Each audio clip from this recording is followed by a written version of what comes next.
আল্লাহ রাসূল আমাদেরকে নামাজের ইহতিমাম করার কথা বলেছে। মুসলমান ভাইরা আমার, আমি আপনি সেই নামাজকে আমি আপনি ছেড়ে দিতেছি, ঠিক কিনা?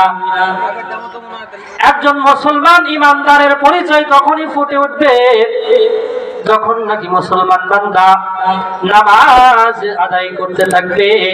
এই নামাজ আদায় করার কারণে সে আমি আপনি যখন মুসলমান পরিচয় দিব, আমি আপনি এক জায়গায় বসে আছি, মসজিদ থেকে যখন আল্লাহু আকবারের ধ্বনি আসছে, এই আল্লাহু আকবারের ধ্বনি আসার সঙ্গে সঙ্গে যেই বান্দাটা মসজিদের দিকে রওনা হয়ে যাবে, আমি আপনি তখনই বুঝতে পারবো এই ব্যক্তি হলো প্রকৃতপক্ষে মুসলমান। মুসলমানের পরিচয় তখনই আমার আপনার ফুটে উঠবে।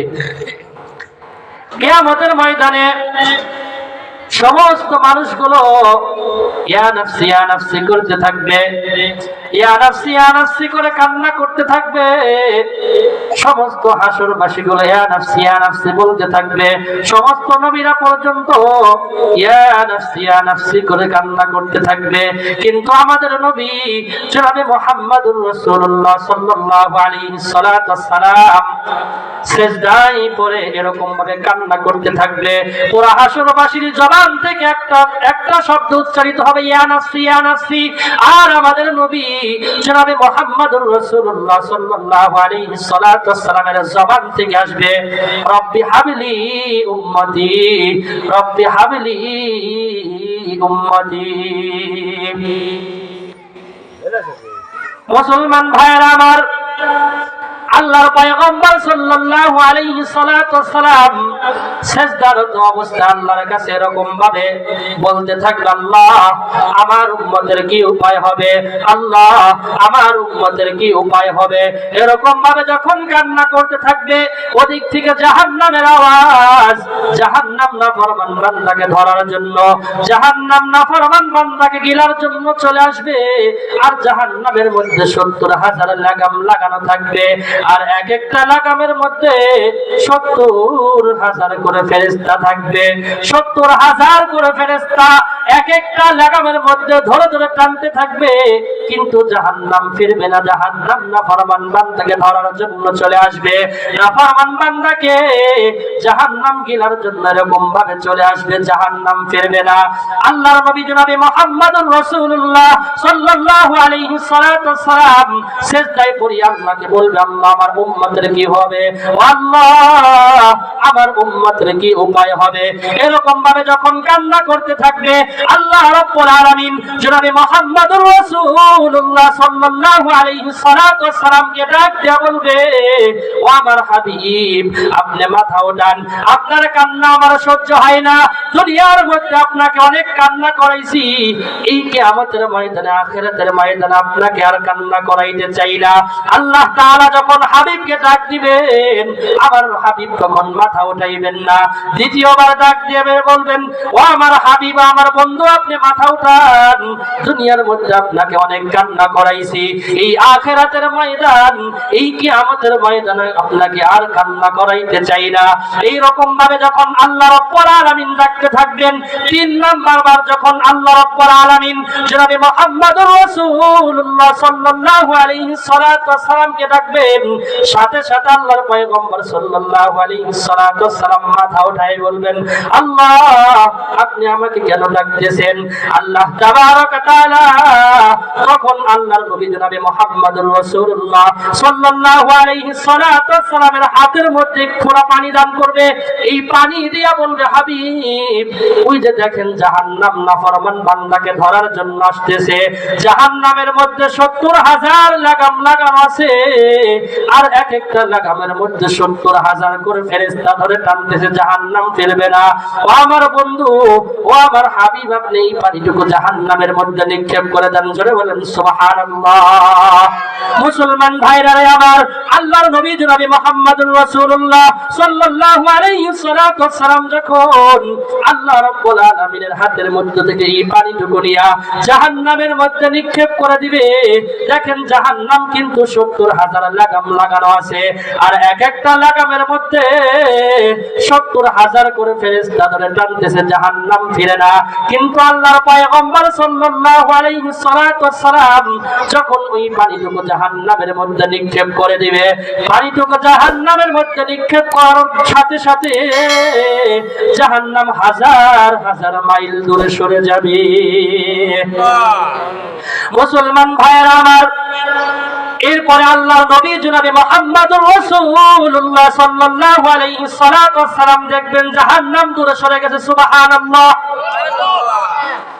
জাহান্নাম যখন দূরে সরে যাবে, আল্লাহর নবী জনাবে মুহাম্মদুর রাসূলুল্লাহ আল্লাহকে ডাক দিয়া বলবে, আল্লাহ আল্লাহ, জাহান্নামের মধ্যে 70,000 লাগাম লাগানো আছে, আর এক একটা লাগামের মধ্যে 70,000 করে ফেরেশতা ধরে ধরে টানতেছে, কিন্তু জাহান্নাম ফিরে না। আল্লাহ, এটা আপনি কেমন পানি দান করলেন? এটা কি আপনার কোন আবু হায়াতের পানি, নাকি আপনার হাতের কোন কুদরতি পানি, নাকি হাউজে কাউসারের পানি? আল্লাহ, ওগো আল্লাহ, এই পানি জাহান্নামের মধ্যে দেওয়ার সাথে সাথে জাহান্নাম হাজার হাজার মাইল দূরে সরে গেল। আল্লাহ রাব্বুল আলামিন তখন জনাবে মুহাম্মদুর রাসূলুল্লাহ সাল্লাল্লাহু আলাইহি সাল্লামকে ডাক দিয়া বলল, আমার হাবিব, ও আমার বন্ধু, এটা কোনো আবে হায়াতের পানি না, এটা আমি আল্লাহর হাতের কোনো কুদরতি পানিও না, এটা হাউজে কাউসারের পানিও না। দুনিয়ার মধ্যে থাকা অবস্থায় আমার বান্দা আপনার উম্মত নামাজ আদায় করিয়া করিয়া, হাত উত্তোলন করিয়া করিয়া চোখের পানি যখন ফালাইছে, ও আমার হাবিব, আমি আল্লাহ রাব্বুল আলামিনের কাছে যখন দোয়া করেছে, চোখের পানি ফালাইয়া ফালাইয়া দোয়া করেছে, আমি আল্লাহ সেই চোখের পানিকে বিফলে দেই নাই। আজকে আমাদের ময়দানে এই কঠিন সময় আপনার উম্মতকে, আমার বান্দাকে এই চোখের পানির ওসিলায় তাদেরকে জাহান্নামের আগুন থেকে মাফ করে দিলাম। আমরা যদি এরকম ভাবে আমাদের চোখের পানিকে আমরা ফালাইতে পারি, আল্লাহ তাআলার কাছে দোয়া করতে পারি, কিয়ামতের ময়দানে এই চোখের পানি আমার আপনার বিফলে যাবে না। কিয়ামতের ময়দানে, হাসরের ময়দানে আল্লাহ রাব্বুল আলামিন এই চোখের পানিকে ওসিলা করে আল্লাহ তাআলা তার বান্দাকে মাফ করে দিবে। সুবহানাল্লাহ। মুসলমান ভাইরা আমার, শয়তান আমাদেরকে এরকম ভাবে ধোঁকা দিতে থাকে।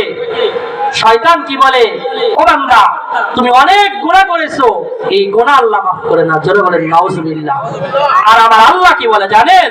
আল্লাহ তাআলা বলতে থাকে, বান্দা, তুমি পাহাড় পরিমাণ গুনাহ করে ফেলেছো, জমিন থেকে আসমান পর্যন্ত গুনাহ করে ফেলেছো, তোমার পুরা অঙ্গ প্রত্যঙ্গ গুনাহে জর্জরিত হয়ে গেছে, তারপরেও যদি একবার আমি আল্লাহকে আল্লাহ বলে ডাক দাও, খাস দিলে তওবা যদি তুমি করো, খাস দিলে তওবা করে আমি আল্লাহকে আল্লাহ বলে ডাক দাও, তুমি তওবা করতে দেরি করো, আমি আল্লাহকে আল্লাহ বলে ডাক দিতে দেরি করো, কিন্তু আমি আল্লাহ রাব্বুল আলামিন তোমার জিন্দেগীর গুনাহকে maaf করতে দেরি করি না।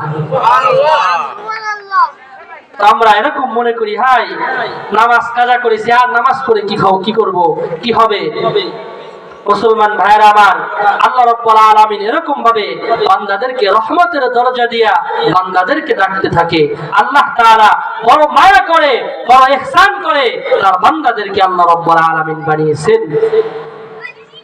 তার বান্দাদেরকে তো আল্লাহ রাব্বুল আলামিন সে জাহান্নাম দেওয়ার জন্য বানায় নাই, জান্নাত দেওয়ার জন্যই বানিয়েছে। কিন্তু আল্লাহ রাব্বুল আলামিনের যে কথা, রাসূল কারীম সাল্লাল্লাহু আলাইহি সাল্লামের দেওয়া সুন্নাত, আমরা যদি আল্লাহর হুকুম, রাসূল কারীম সাল্লাল্লাহু আলাইহি সাল্লামের দেওয়া সুন্নাত মোতাবেক চলতে পারি, তাহলে আল্লাহ রাব্বুল আলামিন আমাদেরকে দুনিয়ার মধ্যেও সুন্দর একটা স্থান দান করবে, এবং আখিরাতের ময়দান, কিয়ামতের ময়দানেও আল্লাহ রাব্বুল আলামিন আমাদেরকে এরকম ভাবে আমাদের আমল দেখে সন্তুষ্ট হয়ে আল্লাহ তাআলা আমাদেরকে জান্নাত দান করে দিবে। সুবহানাল্লাহ। আল্লাহ তাআলা আমাদের প্রত্যেককে এই কথাগুলোর উপর আমল করার তৌফিক দান করুক। আল্লাহ রাব্বুল আলামিন যেন আমরা সকলেই যেন জাহান্নামের ভয়ে, জাহান্নামের আগুনকে ভয় করে এরকম ভাবে চোখের পানি ফেলাইতে পারি। আল্লাহর দেওয়া হুকুম, রাসূল করিম সাল্লাল্লাহু আলাইহি সাল্লামের দেওয়া সুন্নাত মোতাবেক যেন আমরা প্রত্যেকেই জীবন পরিচালনা করতে পারি। আল্লাহ রাব্বুল আলামিন আমাদের প্রত্যেককে আমল করার তৌফিক দান করুক। আসসালামু আলাইকুম ওয়া রাহমাতুল্লাহি ওয়া বারাকাতুহু।